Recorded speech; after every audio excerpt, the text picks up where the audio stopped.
নমস্কার, we learn investing YouTube চ্যানেলে আপনাদের সবাইকে স্বাগত।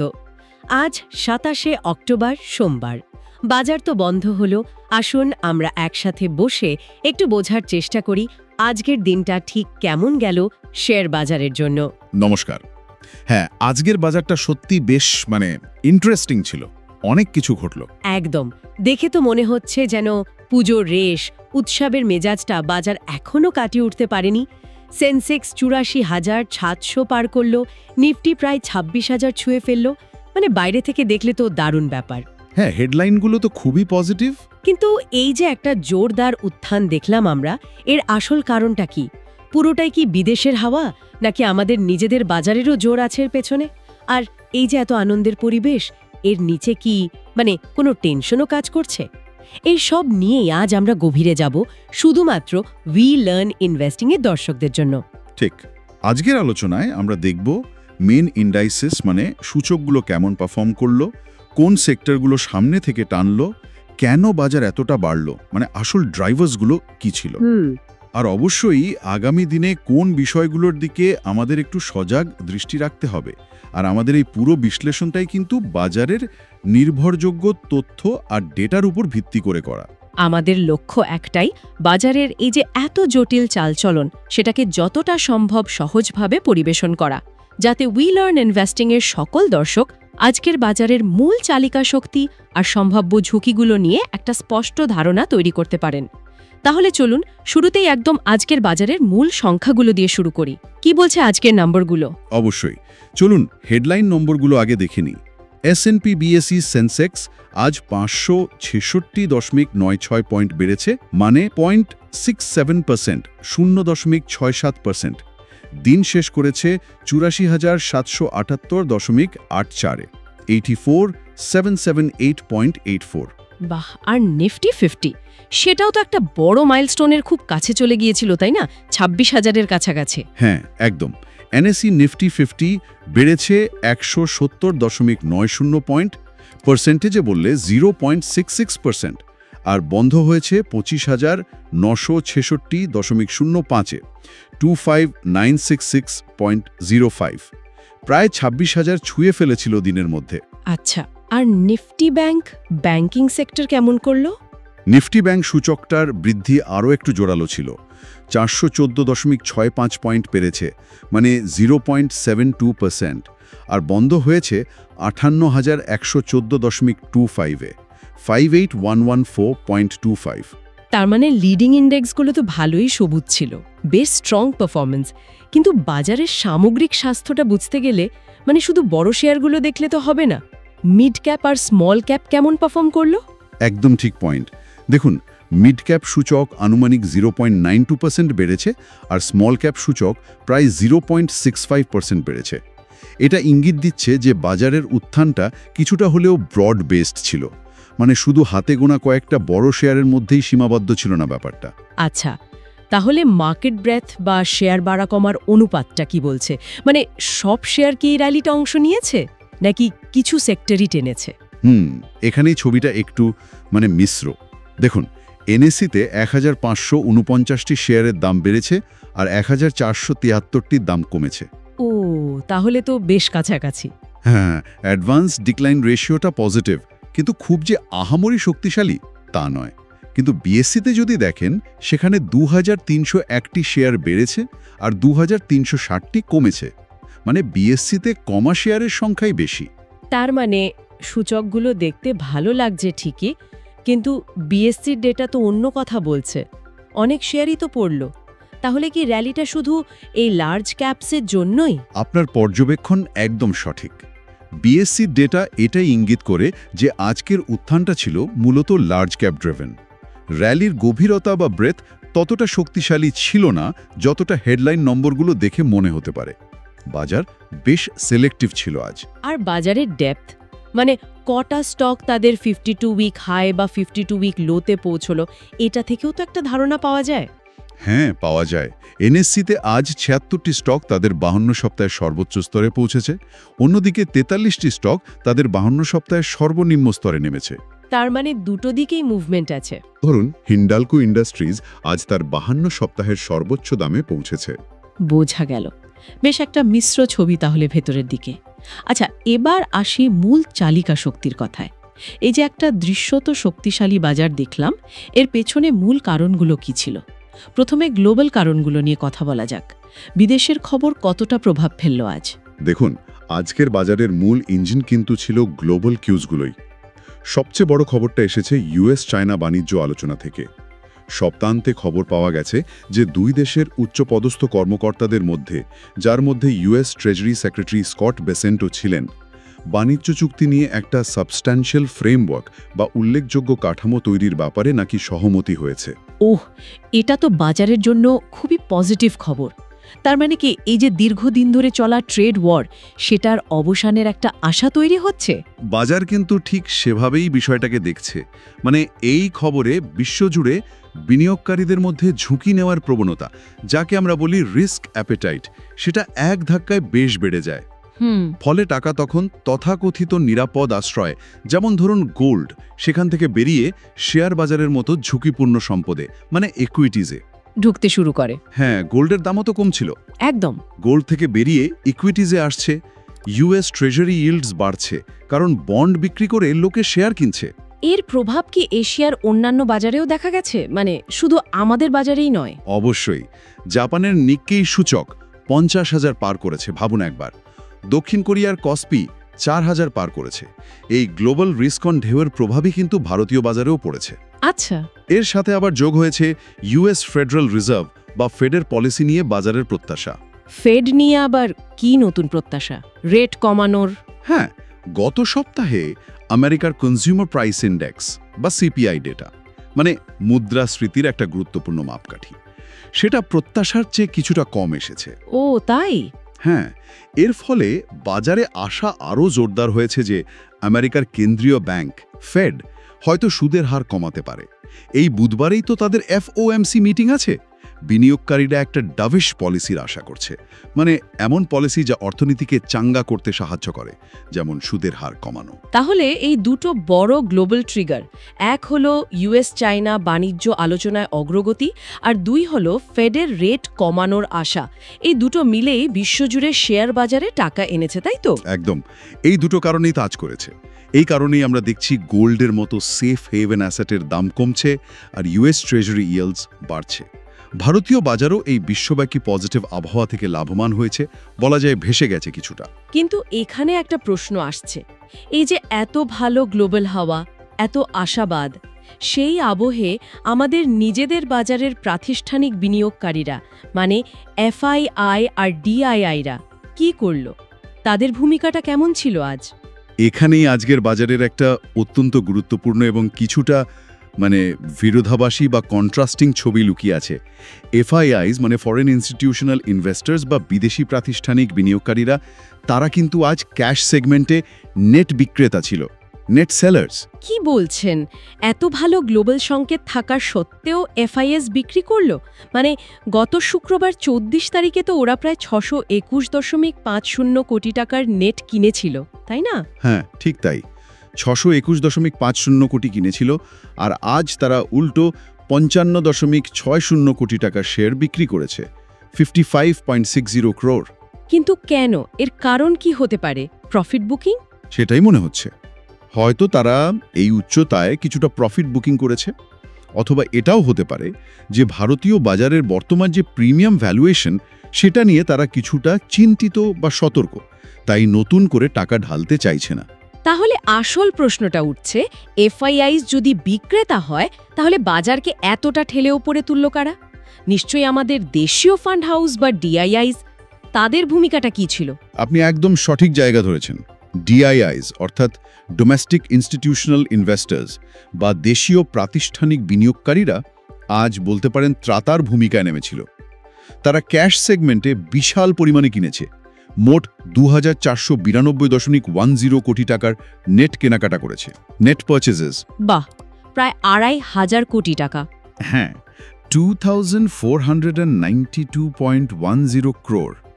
এই বিপুল পরিমাণ কেনা শুধু এফআইআইদের বিক্রিকেই হজম করেনি, বরং বাজারকে শক্তিশালীভাবে উপরের দিকে ঠেলে নিয়ে গেছে। তাই বলাই যায় আজকের র্যালিটা মূলত ডিআইআই পাওয়ারের উপর ভর করেই হয়েছে।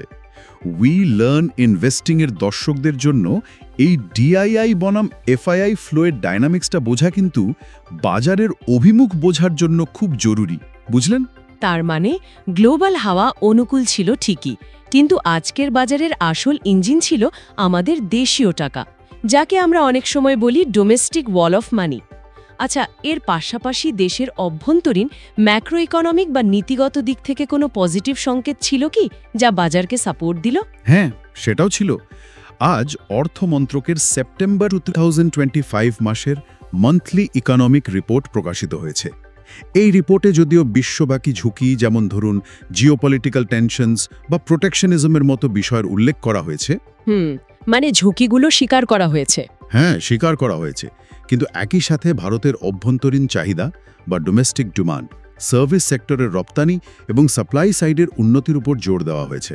আচ্ছা, গ্রোথ ফোরকাস্ট বা বৃদ্ধির পূর্বাভাস নিয়ে কিছু বলা হয়েছে রিপোর্টে?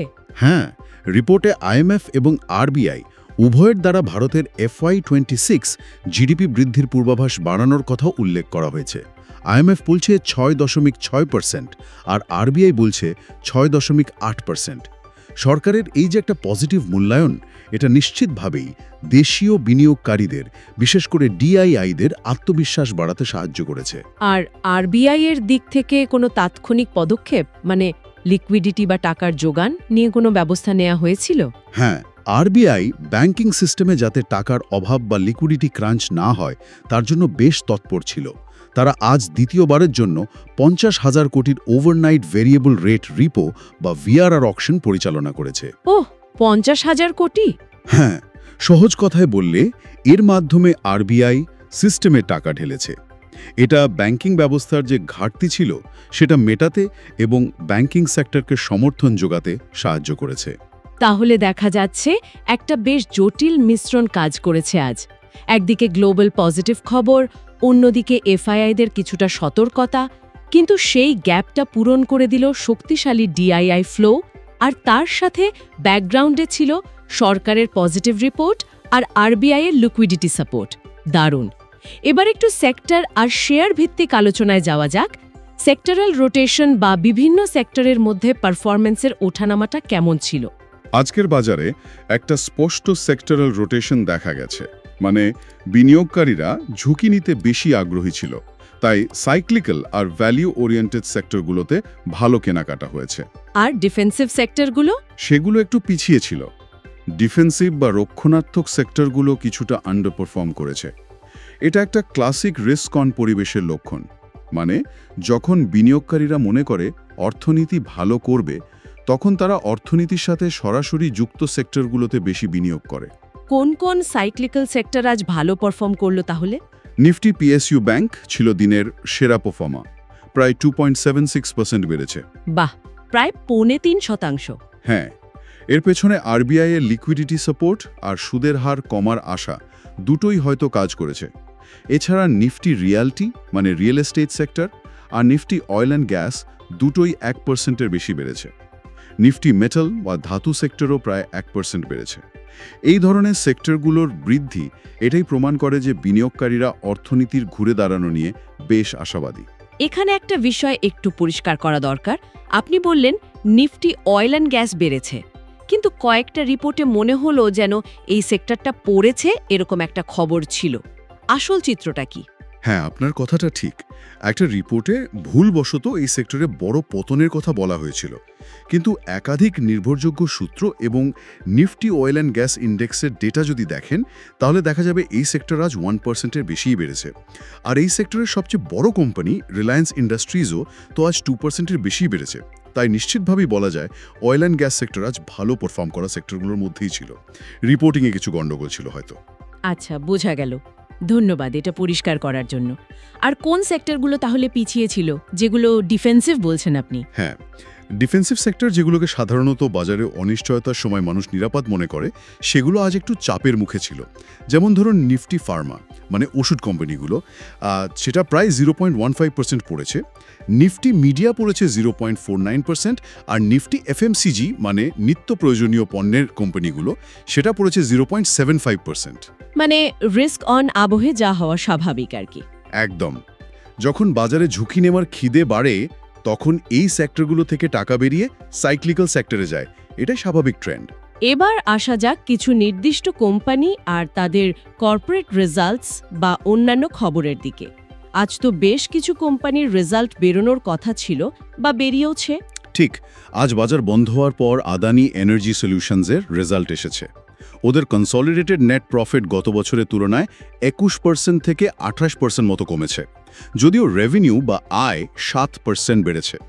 দেখে মনে হচ্ছে মার্জিন প্রেশার বা মুনাফার হারে চাপ আছে। আচ্ছা, আর আইওসি, ইন্ডিয়ান অয়েল কর্পোরেশন? হ্যাঁ, ইন্ডিয়ান অয়েল কর্পোরেশন বা আইওসি বেশ ভালো ফল করেছে।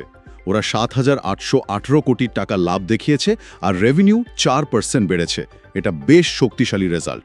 আর বাজার চলাকালীন যে রেজাল্টগুলো হজম হয়েছে বা যেগুলো প্রভাব আমরা দেখেছি, যেমন এসআরএফ লিমিটেডের দ্বিতীয় ত্রৈমাসিকের মুনাফা বা Q2 PAT 93% বেড়ে 388 কোটি হয়েছে। খুবই ভালো ফল। শেয়ারে ভালো মুভমেন্ট ছিল আজ, এবং ডেরিভেটিভস ডেটাতেও high open interest build up দেখা গেছে। মানে ট্রেডাররা এই শেয়ারের ভবিষ্যৎ দাম নিয়ে বেশ আশাবাদী। একইভাবে সোনা BLW প্রেসিশন ফোর্জিংসেরও Q2 প্রফিট 19% বেড়েছে, 170.74 কোটি। এখানেও কিন্তু high open interest build up লক্ষ্য করা গেছে। কিন্তু ডক্টর রেডিজ ল্যাবসের শেয়ার তো আজ প্রায় 1% পড়েছে। নিফটি 50 লুজার ছিল মনে হয়। শোনা যাচ্ছিল ফলাফল নাকি খুব একটা খারাপ নয়। তাহলে পড়ল কেন? আপনার পর্যবেক্ষণ একদম ঠিক। ডক্টর রেডিসের Q2 ফলাফল আসলে প্রত্যাশার চেয়ে ভালোই ছিল, কিন্তু শেয়ারটা পড়েছে অন্য কারণে। রেজাল্টের পর কিছু ব্রোকারেজ রিপোর্ট বেরিয়েছে যেখানে তাদের একটা গুরুত্বপূর্ণ জেনেরিক ড্রাগ গ্রিভলিমেড সেটা থেকে ভবিষ্যতে রায় নিয়ে উদ্বেগ প্রকাশ করা হয়েছে। যেমন ধরুন ইলারা ক্যাপিটাল তাদের শেয়ার প্রতি আয়ের অনুমান বা ইপিএস এস্টিমেটস কমিয়েছে। বাজার তো সবসময় ভবিষ্যতের দিকে তাকিয়ে থাকে, তাই না? তাই বর্তমান ভালো ফলের থেকেও ভবিষ্যতের উদ্বেগটা বেশি প্রভাব ফেলেছে। ও আচ্ছা, এই ব্যাপার। অন্যদিকে এসবিআই লাইফ ইন্স্যুরেন্সের শেয়ার তো আজ দারুণ পারফর্ম করেছে। সম্ভবত নিফটি 50 টপ গেইনার ছিল। একদম। এসবিআই লাইফের Q2 ফলাফল প্রত্যাশা অনুযায়ী ছিল, আর তাদের নতুন ব্যবসার বৃদ্ধি বা নিউ বিজনেস গ্রোথ হয়েছে 27.5%। এটা বেশ শক্তিশালী গ্রোথ। এই কারণে শেয়ারটি আজ 3.16% বেড়ে নিফটি 50 সেরা পারফর্মার ছিল। আর কোফোর্জ আইটি সেক্টরের এই স্টকটাও তো ভালো বেড়েছে। হ্যাঁ, আইটি কোম্পানি কোফোর্জ লিমিটেডের Q2 নেট লাভ 86% বেড়েছে। তার ফলে শেয়ার প্রায় 4.7% বেড়েছে আজ। এটাও বেশ ভালো পারফরম্যান্স। অন্য কোনো কর্পোরেট খবর যা আজকের বাজারে উল্লেখযোগ্য ছিল, ছোটখাটো হলেও? দুটো খবর বলা যেতে পারে। এক, DNH ইন্ডিয়া লিমিটেড বোর্ড 24.56 কোটি রাইটস ইস্যু অনুমোদন করেছে। 2, LT মাইন্ডট্রি একটি গ্লোবাল ম্যানুফ্যাকচারিং ক্লায়েন্টের সাথে $100 মিলিয়ন একটা মাল্টি ইয়ার চুক্তি স্বাক্ষর করেছে। এটাও একটা পজিটিভ খবর। আচ্ছা, আর ভোডাফোন আইডিয়া? ওর শেয়ার তো প্রায় 10% লাফিয়েছিল। হ্যাঁ, ভোডাফোন আইডিয়া শেয়ারে প্রায় 10% লাভ দেখা গেছে। একটা খবর বাজারে ঘুরছে যে সুপ্রিম কোর্ট হয়তো তাদের এজিআর বকেয়া সংক্রান্ত মামলায় সরকারকে পুনর্বিবেচনা নির্দেশ দিতে পারে। এই আশাতেই শেয়ারটা বেড়েছে, যদিও এটা এখনও নিশ্চিত খবর নয়। অনেকগুলো গুরুত্বপূর্ণ আপডেট, ধন্যবাদ। এবার তাহলে একটু দেখে নেওয়া যাক আজকের বাজারের এই যে উত্থান পতন, তাতে নির্দিষ্ট কোন কোন শেয়ারের অবদান সবচেয়ে বেশি ছিল। মানে ইন্ডেক্স মুভার্স কারা ছিল, নিফটি 50-তে কারা টানলো, কারা ফেললো।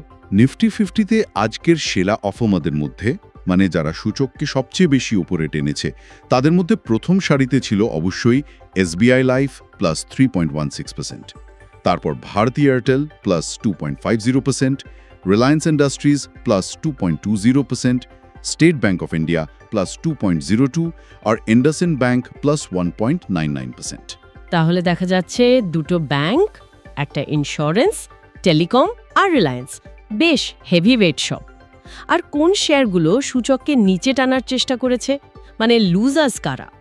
নিফটি লুজার্সদের মধ্যে প্রধান ছিল কোটাক মাহিন্দ্রা ব্যাংক -1.76%, তারপর ইনফোসিস -1.25%, ভারত ইলেকট্রনিক্স -0.84%, ডক্টর রেড্ডিজ -0.72% আর বাজাজ ফাইন্যান্স -0.70%।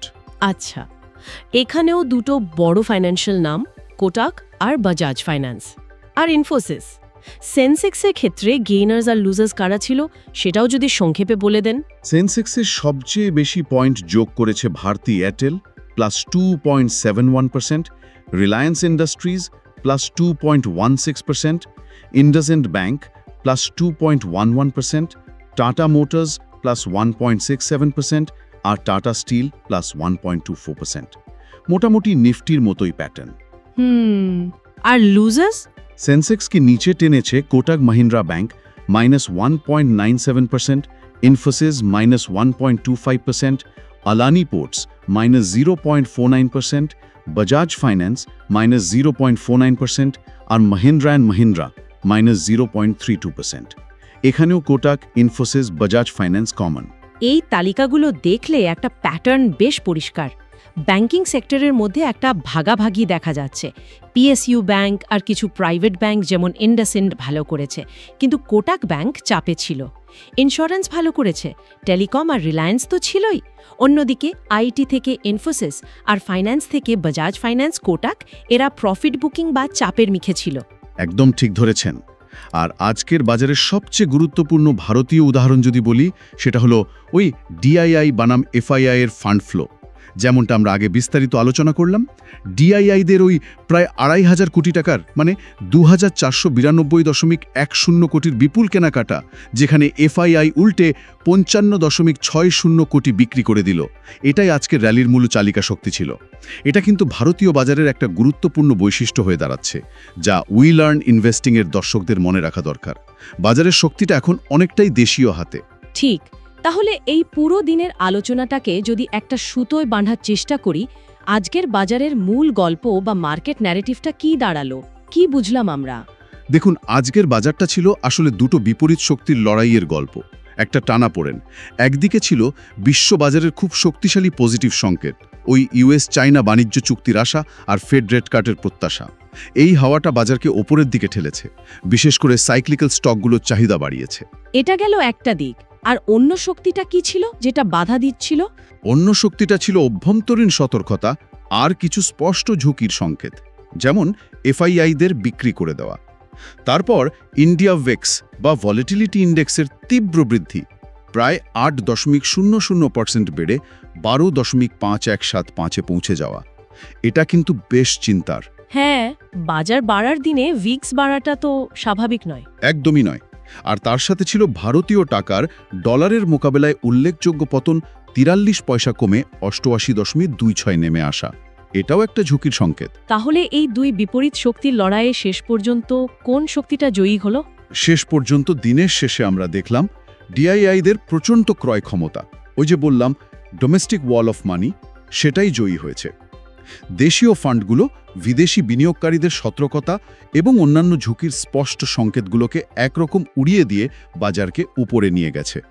তাই বাজার বন্ধ হয়েছে একটা বুলিশ নোটে, দেখতে ভালো লাগছে, কিন্তু এর নিচে যে কাঠামোগত এবং ম্যাক্রো ইকোনমিক চাপগুলো আছে সেগুলো কিন্তু রয়েই গেছে, সেগুলো চলে যায়নি। এই ঝুঁকিগুলোর কথা যখন উঠলই, তাহলে একটু বিস্তারিতভাবে রিস্ক অ্যাসেসমেন্ট বা ঝুঁকি মূল্যায়ন এবং ফরওয়ার্ড আউটলুক বা ভবিষ্যতের দিকে তাকানো যাক। বিভিন্ন অ্যাসেট ক্লাস জুড়ে ঝুঁকির ছবিটা ঠিক কেমন দেখাচ্ছে, মানে ক্রস অ্যাসেট রিস্ক ড্যাশবোর্ডটা কি বলছে? শুধু শেয়ার বাজার দেখলে তো হবে না। ঠিক, ইকুইটি মার্কেট যতটা আশাবাদী দেখাচ্ছে, অন্য বাজারগুলো কিন্তু ততটা নয়। ফার্স্ট পয়েন্ট, ভলিটিলিটি বা অস্থিরতার সূচক ইন্ডিয়া ভিক্স, এটা আজ 8.00% বেড়ে 12.5175-এ বন্ধ হয়েছে। সাধারণত বাজার বাড়লে ভিক্স কমার কথা, আজ কিন্তু উল্টোটা হয়েছে। এর মানে কি দাঁড়ায়? ভিক্সের এই বৃদ্ধিটা অস্বাভাবিক। এটা ইঙ্গিত দেয় যে অপশন ট্রেডাররা বাজারের আসন্ন অস্থিরতা নিয়ে চিন্তিত এবং তারা হেজিং করছেন, মানে পোর্টফোলিও রক্ষা করার চেষ্টা করছেন। সম্ভবত সামনে যে এফএনও এক্সপায়ারি আছে আর ইউএস ফেড মিটিং আছে, সেই নিয়ে এই অনিশ্চয়তা। আচ্ছা, আর কারেন্সি মার্কেট, টাকার এতটা পতন ৪৩ পয়সা, এটাও তো বেশ চিন্তার বিষয়। এর কারণ কি? হ্যাঁ, ইউএসডি আইএনআর ৪৩ পয়সা দুর্বল হয়ে 88.26 বন্ধ হয়েছে।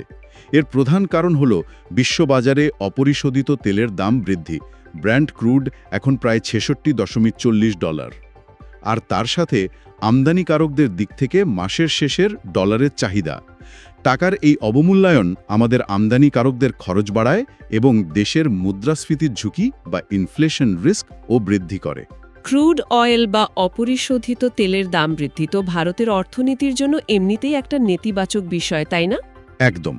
এটা ভারতের কারেন্ট অ্যাকাউন্ট ডেফিসিট বা CAD এর উপর চাপ সৃষ্টি করে। তবে আজকের দিনে ফিক্সড ইনকাম বা বন্ড মার্কেট তুলনামূলকভাবে শান্ত ছিল। 10 বছরের সরকারি বন্ডের ইল্ড সামান্য একটু বেড়ে 6.5644% হয়েছে। মনে হচ্ছে বন্ড মার্কেটের ট্রেডাররা এখন ফেড মিটিংয়ের দিকে তাকিয়ে আছে, তার আগে বড় কোনো পদক্ষেপ নিচ্ছে না। তাহলে এই যে বিভিন্ন অ্যাসেট ক্লাস দেখলেন, ভেক্স, কারেন্সি, ক্রুড, বন্ডস, এই ক্রস অ্যাসেট ড্যাশবোর্ড থেকে মূল উপসংহার কি টানা যায়? শেয়ার বাজার একদিকে আর বাকিরা কি অন্যদিকে ইশারা করছে? মানে ছবিটা কিছুটা ওরকমই দাঁড়াচ্ছে। উপসংহার হলো ইকুইটি বাজারে অপটিমিজম বা আশাবাদ দেখা গেলেও মুদ্রা বাজার, কারেন্সি এবং অপশন বাজার ভোলাটিলিটি কিন্তু স্পষ্ট ঝুঁকির সংকেত দিচ্ছে। এই যে একটা ডাইভারজেন্স বা বৈপরীত্য দেখা যাচ্ছে, শেয়ার বাজার উপরে যাচ্ছে কিন্তু ঝুঁকি মাপার অন্য প্যারামিটারগুলো উল্টো কথা বলছে। এটা থেকে বোঝা যায় যে ইকুইটি মার্কেটের বর্তমান র্যালিটা হয়তো কিছুটা ঠুনকো ভিত্তির উপর দাঁড়িয়ে আছে। একটা প্রশ্নচিহ্ন থাকছি। তাহলে এই রকম একটা পরিস্থিতিতে দাঁড়িয়ে আগামী সপ্তাহের জন্য উইলার্ন ইনভেস্টিংয়ের দর্শকদের কি কি বিষয়ের উপর বিশেষভাবে নজর রাখতে হবে, আর নিফটির জন্য গুরুত্বপূর্ণ টেকনিক্যাল লেভেলস কি হতে পারে, কোন দিকে যেতে পারে বাজার? দেখুন, আগামী সপ্তাহের জন্য কয়েকটা কি ইভেন্ট বা ঘটনা খুব গুরুত্বপূর্ণ হতে চলেছে। প্রথমত, এই সপ্তাহে বৃহস্পতিবার মান্থলি এফএনও এক্সপায়ারি আছে। ডেরিভেটিভ চুক্তির মেয়াদ শেষ হওয়ার সময়টায় সাধারণত বাজারে ভোলাটিলিটি বা অস্থিরতা বাড়ে। Expiry week. হ্যাঁ। দ্বিতীয়ত, বুধবার US ফেডারেল রিজার্ভের পলিসি মিটিংয়ের সিদ্ধান্ত এবং তার থেকেও গুরুত্বপূর্ণ হলো তাদের কমেন্ট্রি বা তারা ভবিষ্যতে কি করবে তার ইঙ্গিত। এটা বাজারের দিশা ঠিক করার জন্য খুবই ভাইটাল হবে। তৃতীয়ত, ওই US চাইনা এবং ইন্ডিয়া US বাণিজ্য আলোচনা সংক্রান্ত যে কোনো খবর বাজারে প্রভাব ফেলবে, নজর রাখতে হবে। আর টেকনিক্যালি নিফটি 50-র জন্য কোন লেভেলগুলো গুরুত্বপূর্ণ, মানে সাপোর্ট আর রেজিস্ট্যান্স কোথায়? টেকনিক্যাল দিক থেকে দেখলে নিফটি 50-এর জন্য তাৎক্ষণিক বাধা বা ইমিডিয়েট রেজিস্ট্যান্স হলো ওই 26,000-এর মনস্তাত্ত্বিক স্তরটা। যদি এর উপরে ভালোভাবে টিকে থাকতে পারে ক্লোজিং বেসিসে, তাহলে 26,300 থেকে 26,500 পর্যন্ত যাওয়ার রাস্তা খুলে যেতে পারে। আর নিচের দিকে সাপোর্ট? নিচের দিকে তাৎক্ষণিক সাপোর্ট বা ইমিডিয়েট সাপোর্ট রয়েছে 25,700 থেকে 25,750 জনে। যদি কোনো কারণে এই সাপোর্ট ভেঙে যায়, তাহলে 25,500 পর্যন্ত একটা কারেকশন বা পতন আমরা দেখতেও পারি। এই লেভেলগুলো খুব গুরুত্বপূর্ণ। তাহলে এই অবস্থায় কি কি সম্ভাব্য পরিস্থিতি বা সিনারিও তৈরি হতে পারে আগামী দিনে? মোটামুটি 3টে সিনারিও আমরা ভাবতে পারি। 1, বুল সিনারিও। যদি ফেড প্রত্যাশামতো ডোভিশ বার্তা দেয়, মানে নরম সুর বজায় রাখে আর বাণিজ্য চুক্তিতে ভালো অগ্রগতি হয়, তাহলে নিফটি 26,000 সহজেই পার করে উপরে যাওয়ার চেষ্টা করতে পারে। সেক্ষেত্রে আমরা হয়তো দেখব এফআইআইস আবার ক্রেতা হিসাবে ফিরছে এবং ভিক্স কমতে শুরু করেছে। আচ্ছা, আর নিউট্রাল সিনারিও? নিউট্রাল সিনারিও হলো যদি ফেডের সিদ্ধান্তে নতুন কিছু না থাকে, মানে বাজার যা প্রত্যাশা করছে সেটাই হয়, অথবা বাজারে buy the rumour sell the news পরিস্থিতি তৈরি হয়, তাহলে বাজার হয়তো ওই 25,700 থেকে 26,000 এই রেঞ্জের মধ্যে কনসলিডেশন বা স্থিতিশীল থাকার চেষ্টা করবে, মানে সাইডওয়েজ মুভমেন্ট। আর সবচেয়ে খারাপ বেয়ার সিনারিও? বেয়ার সিনারিও হলো যদি ফেড অপ্রত্যাশিতভাবে হকিশ বার্তা দেয়, মানে সুদের হার বাড়ানোর ইঙ্গিত দেয় বা খুব কড়া কথা বলে, অথবা বাণিজ্য আলোচনা ভেস্তে যায়, বা ধরুন ডিআইআই ফ্লো হঠাৎ করে কমে আসে, তাহলে বাজার 25,700 সাপোর্ট ভেঙে নিচে নামতে পারে। সেক্ষেত্রে ওই ভেক্স আর রুপির দেওয়া ঝুঁকির সতর্কবার্তাটা সত্যি প্রমাণিত হবে, তখন আরও নিচে যাওয়ার সম্ভাবনা তৈরি হবে। খুবই গুরুত্বপূর্ণ বিশ্লেষণ। 3টে সম্ভাব্য পথের কথাই আপনি বললেন। তাহলে আজকের আলোচনার একেবারে শেষে দর্শকদের জন্য একটা চিন্তার খোরাক বা ফুড ফর থট রেখে যাওয়া যাক, কিছু ভাবার জন্য। অবশ্যই। আজকের পুরো আলোচনার পর যে প্রশ্নটা আমার মনে আসছে এবং উই লার্ন ইনভেস্টিংয়ের দর্শকদের হয়তো ভাবাবে, সেটা হলো, আচ্ছা, বাজার যখন গ্লোবাল সংকেতের উপর এতটা নির্ভরশীল হয়ে পড়ছে, তখন শুধুমাত্র ডিআইআইদের এই বিপুল সমর্থন দিয়ে এই বাজারের গতিটা আর কতদিন ধরে রাখা সম্ভব? বিশেষ করে যখন ঝুঁকির অন্যান্য সূচকগুলো যেমন ভিক্স বা রুপি, তারা কিন্তু অন্যরকম ইঙ্গিত দিচ্ছে। আগামী দিনগুলোতে ভারতীয় বাজার কি এই সব ঝুঁকিকে উপেক্ষা করে নতুন উচ্চতায় পৌঁছানোর জন্য প্রস্তুত হচ্ছে, নাকি একটা বড় কারেকশনের জন্য তৈরি হচ্ছে ভেতরে? এই প্রশ্নগুলো সত্যি ভাবার মতো। এই প্রশ্নগুলো নিয়েই আমরা আজকের আলোচনা শেষ করছি। আজকের এই বিস্তারিত বাজার বিশ্লেষণ মন দিয়ে শোনার জন্য উই লার্ন ইনভেস্টিং ইউটিউব চ্যানেলের পক্ষ থেকে সকল দর্শককে অসংখ্য ধন্যবাদ। আশা করি আমাদের এই আলোচনা আপনাদের নিজেদের বিনিয়োগ সংক্রান্ত সিদ্ধান্ত নিতে কিছুটা হলেও সাহায্য করবে। আগামী দিনেও বাজারের এরকম গভীর বিশ্লেষণ নিয়ে আমরা হাজির হব। চোখ রাখুন উই লার্ন ইনভেস্টিং চ্যানেলে। ধন্যবাদ।